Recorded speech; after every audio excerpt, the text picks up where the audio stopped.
In the Bible, there was a man named Joseph. And Joseph at first had a pretty good life.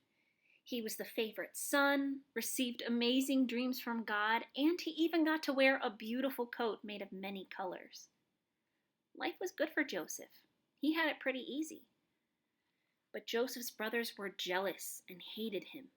So one day they stole his coat from him, threw Joseph into an empty well, and sold Joseph into slavery. Joseph was then taken to Egypt, where he was sold to a man named Potiphar. But after some time, Potiphar trusted Joseph and even began to care for him.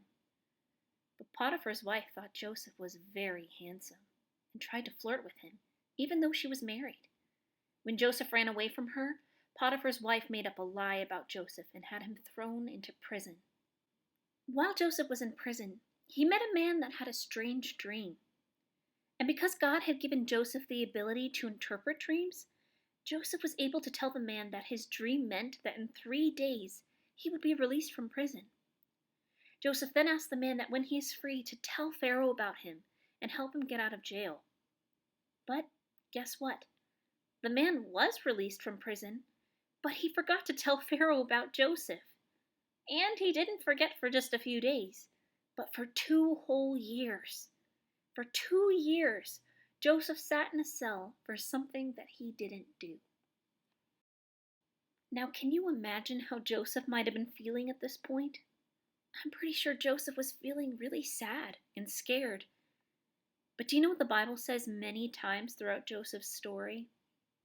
The Bible says, "But God was with Joseph." Even with all the bad things that were happening to Joseph, God never left him. Eventually, the man who had forgotten Joseph finally remembered to tell Pharaoh about him, and Joseph was brought out of prison to help interpret 2 dreams that Pharaoh had. Both of Pharaoh's dreams meant the same thing. 7 good years would come, where there will be lots of food and plants available to all the people. But after those 7 good years, 7 bad years of famine would follow, where there would be nothing left for anyone to eat.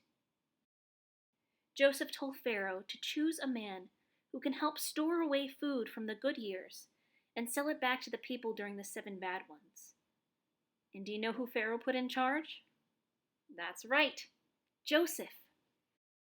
Soon, all kinds of people from all over the world came to Egypt to buy food from Joseph, including Joseph's brothers, the same brothers who sold him into slavery.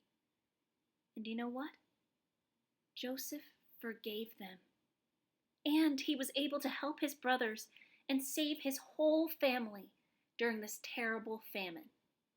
God was able to bless Joseph and use him, despite all the hard things that he went through. If Joseph wasn't sold into slavery, he wouldn't have been able to save his family during the 7 years of famine.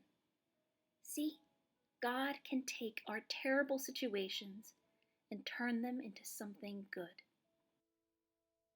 So yes, in all things, good and bad, God works for the good of those who love him and are called according to his purpose.